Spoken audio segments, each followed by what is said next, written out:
Bismillahirrahmanirrahim. Assalamualaikum warahmatullahi wabarakatuh.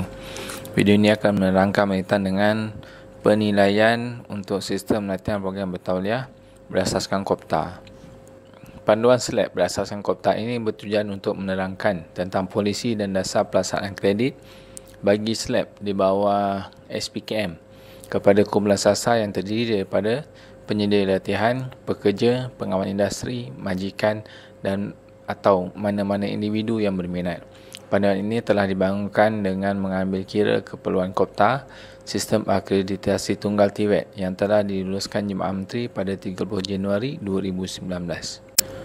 Definisi penilaian.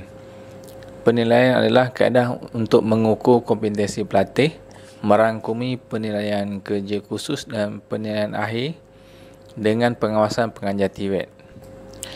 Penilaian dalam Sistem Persijana Kemahiran Malaysia SPKM adalah satu proses menilai tahap pengetahuan dan kemahiran serta sikap atau amalan keselamatan atau persekitaran seseorang pelatih yang mengikuti program latihan kemahiran yang dilaksanakan di pusat bertauliah. Penilaian dilakukan dengan menggunakan pelbagai kaedah yang sesuai bagi menilai keterampilan seseorang pelatih seperti yang dikehendaki. Penilaian SPKM berasaskan kredit ditetapkan seperti berikut. Penilaian adalah mengikut kompetensi unit atau CU yang terdapat dalam NOS atau mengikut modul bagi program yang menggunakan NOS format duty dan task dan kombinasi tahap bagi program tahap tunggal atau TT. Nilai kredit dan grade diberikan setelah penilai dinilai dan disahkan. Kompetensi penilaian merangkumi modul TRUST iaitu kerja khusus, penilaian akhir dan projek akhir, modul wajib untuk core ability dan modul penyedia TVET, pendedahan industri atau latihan industri. Pelaksanaan penilaian. Penilaian bagi setiap CU atau modul terbahagi kepada dua, iaitu penilaian kerja khusus atau PKK dan penilaian akhir atau PA. Untuk penilaian kerja khusus, semua CU atau modul hendaklah dilaksanakan secara dalaman, iaitu penilaian kerja khusus PKK dibuat di pusat bertauliah, di dalam pusat bertauliah. Untuk penilaian akhir atau PA, setiap satu CU, minimum satu CU dominan akan dinilai dan disahkan oleh pegawai pengesah luaran atau PPL semasa sesi verifikasi di akhir khusus. CU atau modul yang lain hendaklah dilaksanakan secara dalaman. Maksudnya, CU lain perlu buat penilaian akhir. Setiap CU perlu ada penilaian akhir, dan untuk penilaian akhir yang sekali untuk semua CU, perlu pilih satu CU yang dominan ataupun CU yang paling utama dalam NOS itu untuk dibuat penilaian akhir. Penilaian kerja khusus dan penilaian akhir yang dilaksanakan secara dalaman di PB akan disemak dan disahkan oleh PPL semasa sesi verifikasi akhir. Penilaian kerja khusus PKK. Penilaian kerja khusus terbahagi kepada dua, iaitu penilaian kerja khusus pengetahuan, penilaian kerja khusus prestasi.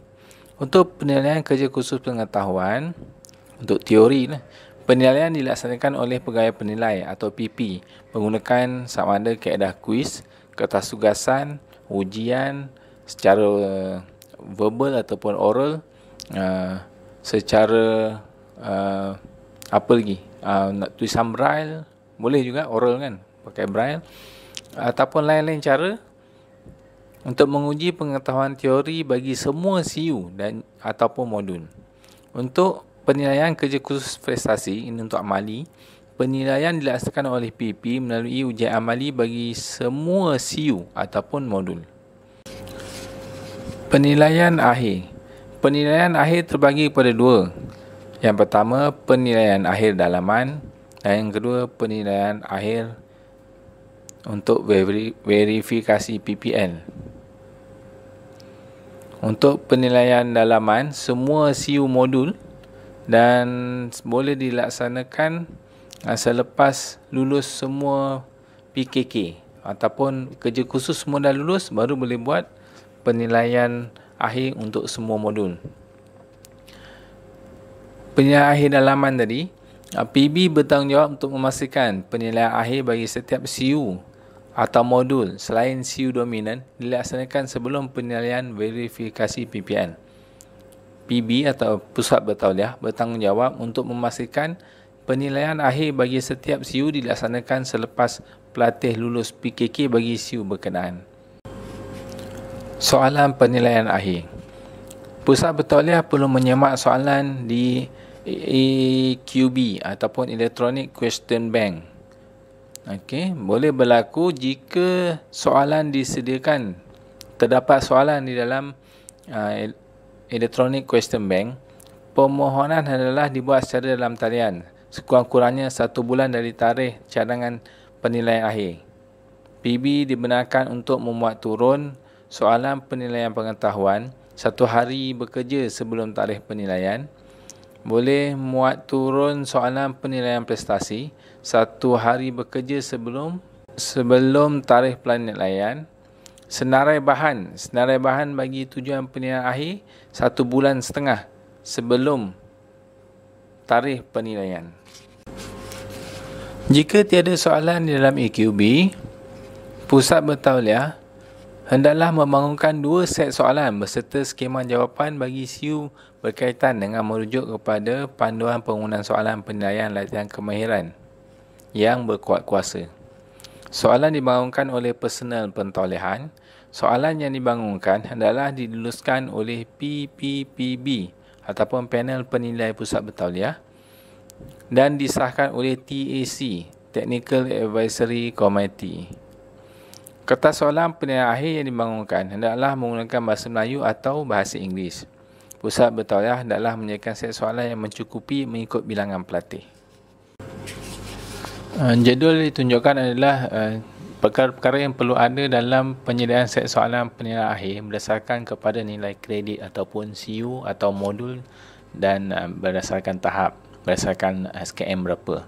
Untuk penilaian pengetahuan, jadi soalan-soalan yang boleh dibuat adalah soalan objektif dan subjektif. Untuk SKM 1 dan 2, soalan objektif perlu soalan aneka pilihan. Ini soalan objektif dengan biasanya 4 pilihan jawapan tu. Soalan-soalan tu adalah soalan recall dan soalan pemahaman. Untuk SKM tahap 3, soalan aneka pilihan yang berbentuk recall dan pemahaman dan juga yang berbentuk aplikasi. Okey, contohnya jika ada soalan matematik tu kan, matematik perlu ada kira-kira.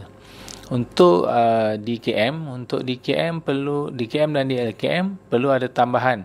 Selain daripada recall dan pemahaman, perlu ada soalan objektif berkaitan dengan aplikasi dan juga analisis. Untuk soalan subjektif, untuk DKM dan DLKM saja perlu ada soalan subjektif. Untuk bilangan soalan untuk modul ataupun CU bawah 3 kredit atau kurang. Untuk soalan objektif perlu 20 soalan. Untuk level 1, untuk SKM 1, 2 dan 3. Untuk DKM dan DLKM perlu 40 soalan objektif.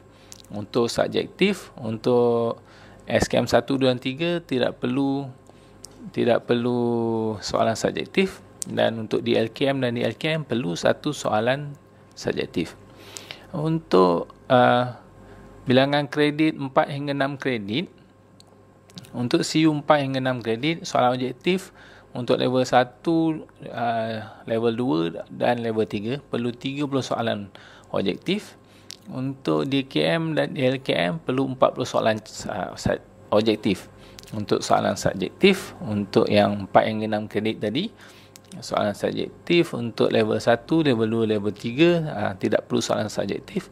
Untuk DKM dan DLKM perlu 2 soalan subjektif. Untuk CU atau pemodul yang lebih dari 7 kredit, untuk level 1, 2 dan 3 perlu 40 soalan objektif dan 40 soalan objektif juga untuk DKM dan DLKM. Untuk soalan untuk CU atau modul yang lebih dari 7 kredit, Soalan objektif perlu 40 soalan untuk level 1, level 2, level 3. Untuk DKM 40 soalan. Di LKM 40 soalan. Untuk soalan subjektif, SKM 1, 2 dan 3 tidak perlu soalan subjektif. Untuk DKM dan DLKM perlukan 3 soalan subjektif. Untuk aras kesukaran untuk aras rendah, sederhana dan tinggi perlu 50% untuk soalan aras rendah, 30% untuk aras soalan sederhana dan 20% untuk soalan aras tinggi. Untuk tempoh masa untuk soalan objektif 1.5 minit, 1 minit setengah untuk setiap soalan. Untuk soalan subjektif 30 minit untuk setiap soalan. Untuk penilaian prestasi, tempoh masa adalah daripada 1 hingga 5 jam untuk setiap soalan. Semua markah-markah ini perlulah disimpan dan direkodkan dalam portfolio dan direkodkan dalam rekod pencapaian kumulatif. Rekod pencapaian kumulatif ni boleh dilengkapkan dalam sistem MindSpike.